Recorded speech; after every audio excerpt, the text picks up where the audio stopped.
ভাই এইদিকে যে একটু মানে খাটো করে শ্যামলা, এই চুলগুলো একটু কুকরা কুকরা, এরকম কোন লোক দেখছেন? না, আমি দেখিনি। দেনা পাওনা এমন একটি নাটক, এই নাটক জনগণের কাছে জনপ্রিয়তার একদম শীর্ষে পৌঁছে গেছে। আজকে মঙ্গলবার, আজকে 42 নম্বর পর্বটি প্রকাশিত হয়েছে ইউটিউব চ্যানেলে। আর 42 নম্বর পর্বটি দেখে আমাদের 43 নম্বর পর্বটি দেখার জন্য আগ্রহ জন্মেছে। আর 43 নম্বর পর্বটিতে কি হতে চলেছে তা আমরা এখনই এক্সপ্লেন করব। চলুন জেনে নেই 43 নম্বর পর্বটিতে কি হতে চলেছে। আসলে 42 নম্বর পর্বটির ভিতরে খায়রুলকে তারা খুঁজতেছিল, কিন্তু খায়রুলকে পায়নি। খায়রুলের কোন চরিত্র 42 নম্বর পর্বটির ভিতরে প্রকাশিত হয়নি।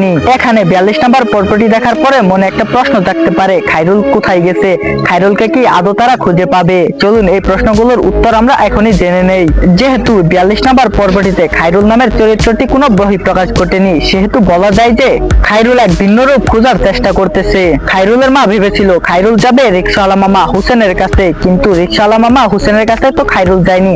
তাহলে খায়রুল কোথায় গেছে? চলুন জেনে নেই। আসলে খায়রুল এমন একটা জায়গায় যাচ্ছে যেখানে খায়রুলকে কেউ চিনে না এবং খায়রুলও কাউকে চিনে না। হঠাৎ করে একদিন এক সময় খায়রুলের সাথে এমন একজন লোকের পরিচিত হবে যে তাকে সাহায্য করতে চাইবে, কিন্তু খায়রুল তার সাহায্য নিবে না, বলবে যে আমার একটা চাকরি প্রয়োজন, আমাকে একটা চাকরি দিতে পারবেন? সেই লোক দয়ালু হয়ে তাকে একটা চাকরি দিবে এবং সেই থেকে শুরু হবে খায়রুলের চরিত্র আসল কাহিনী। দেনা পাওনা নাটক মানুষের মনোরঞ্জন করার জন্য একের পর এক টুইস্ট দিয়েই যাচ্ছে। আমার মতামত হিসেবে দেনা পাওনা নাটকটি এই বছরের সেরা নাটক হিসেবে গণ্য করা হয়েছে। আসলে এই নাটকটির ভিতরে ডাইরেক্টর পারিবারিক যে বিষয়গুলো আছে, সত্যিকারের ঘটনাগুলো, সেগুলো এই নাটকটির ভিতরে তুলে ধরতে চেয়েছেন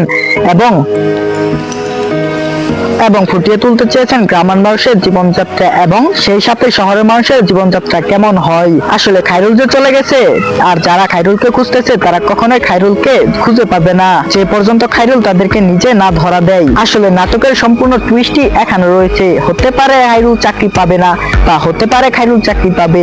ডাইরেক্টর এমন এক সিস্টেমে নাটকটি দর্শকের কাছে উপস্থাপন করতেছে, আমাদের একদম মন কেড়ে নিয়েছে। আর দেনা পাওনা নাটকের সবচেয়ে একটি খারাপ দিক হলো দেনা পাওনা নাটকটি সপ্তাহে মাত্র 2টি পর্ব প্রকাশিত হয়, তাও তার অফিসিয়াল ইউটিউব চ্যানেলে। আর একটা খারাপ দিক হলো নাটকটির দৈর্ঘ্য মাত্র 20 মিনিট। দেনা পাওনা নাটকটি কাল্পনিক হলেও এটি একদম বাস্তব, কারণ অনেক মানুষের ছেলে মেয়ে এরকম হয়ে থাকে যে তাদের শাশুড়িকে বেশি প্রাধান্য দেয়, তাদের স্ত্রীকে অনেক বেশি প্রাধান্য দেয় তাদের জন্মদাতা মা বাবার থেকেও। আসলে বলা যায় যে একজন মানুষ যদি প্রকৃত শিক্ষায় শিক্ষিত হন তাহলে সে তার শাশুড়িকে নয়, তার মাকে, জন্মদাতা মা বাবাকে বেশি প্রাধান্য দিবে, কিন্তু সেই সাথে তার স্ত্রীকে যে প্রাধান্য দিবে না সেটাও কিন্তু বিষয় নয়, কারণ স্ত্রী তার জীবনের পরিপূর্ণ। জন্মদাতা মা বাবার সাথেও তার স্ত্রীকে দেখতে হবে, কারণ মানুষের চোখ তো অনেক রকমের হয়, মানুষের বিবেক তো অনেক রকম হয়, কিন্তু আসল সত্যিকারের যে শিক্ষিত সে সবসময় ভালোভাবে চিন্তা ভাবনা করে তারপর একটা সিদ্ধান্ত নেয়।